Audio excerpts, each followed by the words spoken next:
by the time you turn 65, you have met hundreds of people. Coworkers, neighbors, relatives, old friends. And somewhere along the way, you were taught a rule to be loyal. Never turn your back on people, especially family. But here is what nobody tells you. That rule, the one that served you well for 60 years, can quietly ruin your final decades if you follow it blindly.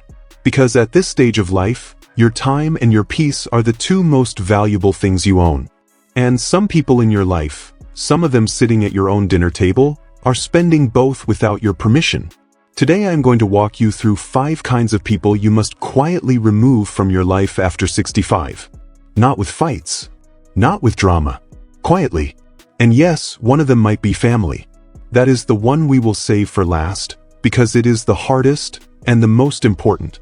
Before we start, if you are over 65 and watching this, tell me in the comments which state you are watching from. I read them all, and you would be surprised how many good men are walking this same road. Alright, let us talk about the first one. You know this person already. The phone rings, you see their name, and before you even answer, you know. They need something. A loan. A favor. Help me move. Someone to watch the dog. And once they get it, they disappear like morning fog, until the next time. There was a man named Earl, 69, from Tennessee. Kind man. The kind who never learned to say no. He had a nephew who called 4 times a year, and every single call ended with Earl's wallet a little lighter or his weekend gone. Earl told himself, that's just how family is. But one day his wife asked him a simple question, Earl, when's the last time that boy called just to ask how you're doing? Earl could not remember. Not once. Not one call in years that was not attached to a request. Here is the truth about these people. They are not evil. They are just users, and users go where the use is easy. You taught them, over decades, that you are always available. So, they never learn to value you, only to use you. The quiet removal here is simple.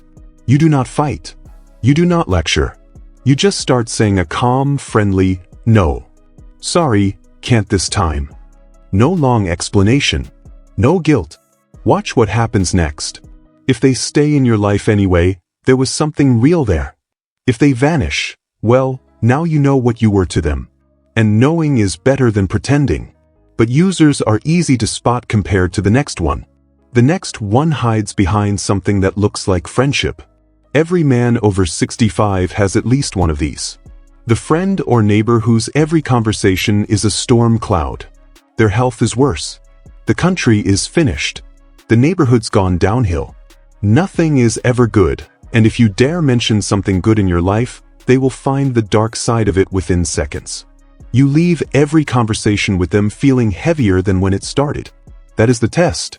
Simple as this. How do you feel when you walk away from someone? Lighter or heavier? Your body already knows the answer before your loyalty lets you admit it.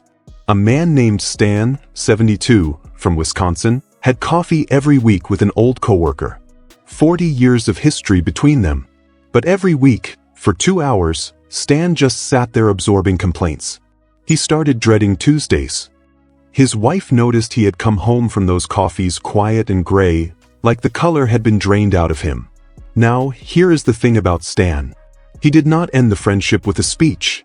He just changed the dose. Weekly becomes monthly. 2 hours became 1. And when the complaining started, Stan would gently steer, well, we can't fix that today. Tell me something good. Some visits that worked. When it did not, Stan went home early. That is the quiet removal. You do not have to delete 40 years of history. You just stop volunteering to be someone's dumping ground. Reduce the dose until it is a dose you can carry. Because here is the truth. At this age, negativity is not just unpleasant. It is contagious. You become the average of the conversations you sit in. Choose them as your health depends on it. Now, the third person is trickier. Because this one does not drain you with complaints. This one drains you with something that sounds like concern. This person might be a friend, a neighbor, even your own child. And on the surface, they sound caring. Should you really be driving? Don't lift that, let me. Are you sure you can handle that at your age? One comment like that is kindness. A steady stream of them is something else. It is someone slowly, politely, shrinking you. Listen carefully. Every time someone treats you as less capable than you are, and you go along with it to keep the peace, a little piece of your confidence goes with it. It happens so gradually you do not notice. First, you stop driving at night because someone is worried aloud. Then you stop climbing the ladder. Then you stop deciding things. And one day you wake up and realize you have become a passenger in your own life. Not because your body fails, but because you let other people's worries become your rulebook. A man named Vernon, 74, from Georgia, had a neighbor like this.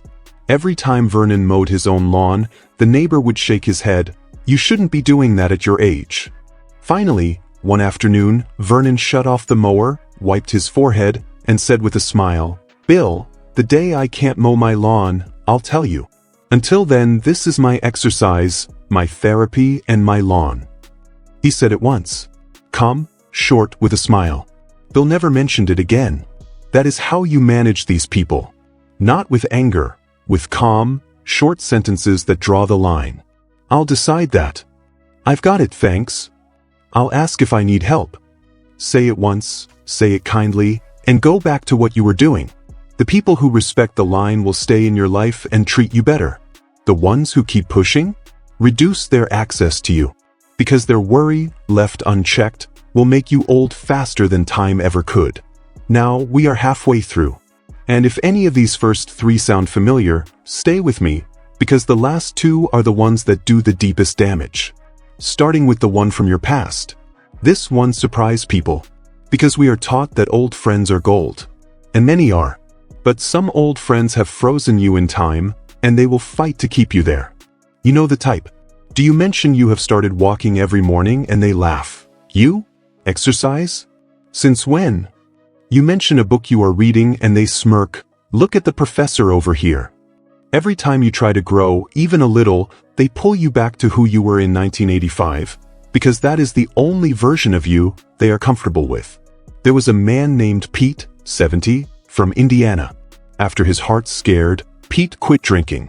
Simple decision, doctor's advice. But his oldest friend took it personally. Every gathering, "Come on, one beer won't kill you.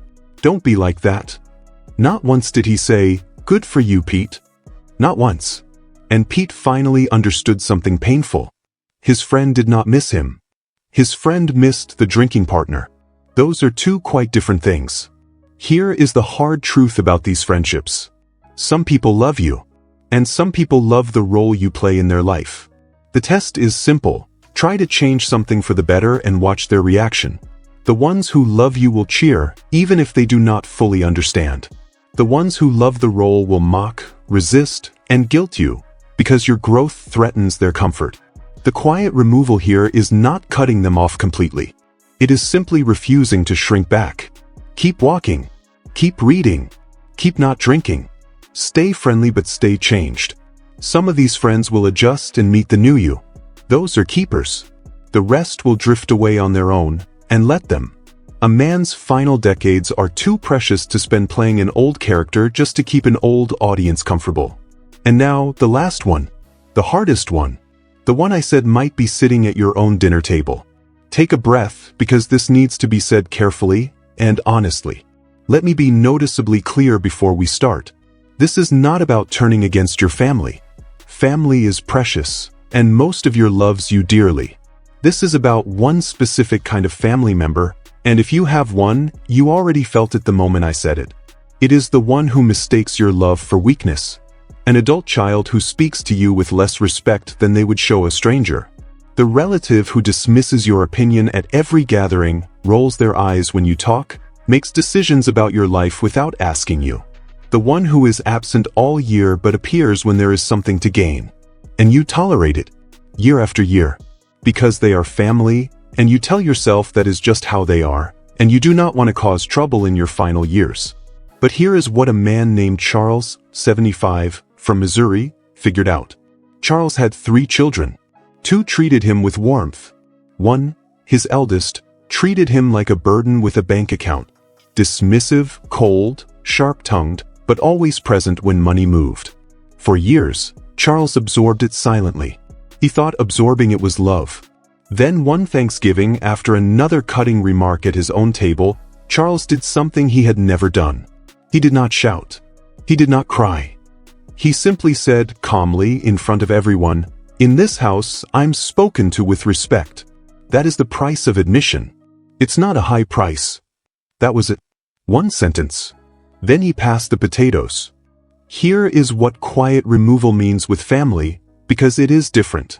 You do not cut family off at the first offense. You do three things instead.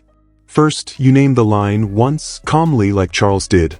Second, you stop rewarding disrespect. No more favors, money, or endless availability for someone who treats you poorly. Third, you adjust the distance to match their behavior. Warm behavior gets warm, close father. Cold behavior gets a polite, distant one. They choose which one they get, not you. And understand this, setting that boundary is not abandoning your family. It is teaching the next generation what self-respect looks like in old age. One day your grandchildren will be old. Let them remember a grandfather who was loving and respected, and let them learn it is possible to be both. So, there they are. The user who only calls with their hand out. The complainer who reigns on every conversation. The worrier who treats your age like a disability. The old friend who will not let you grow. And the family member who mistakes your love for weakness. Notice what all 5 removals had in common. Not one of them involved a fight. No shouting, no drama, no burned bridges. Just calm words said once. Reduced doses. Quiet distance. That is how a wise man cleans his circle, like autumn, not like a storm. Things fall away naturally when you stop holding them up. And notice what is left when you are done. Not an empty life. A true one. The 5, 6, 7 people who remain, the ones who call just to hear your voice, who cheer when you grow, who speak to you with respect. Those people are worth more than the 100 you started with. You spent 65 years being available to everyone. You have earned the right to be selective now. That is not bitterness. That is wisdom. You have earned your peace. Do not let anyone take it from you. If this has spoken to you, subscribe, because next week, I am sharing the 4 things you should never tell your children, no matter how much you love them. That one is going to surprise you. Take care of yourself. I will see you in the next one.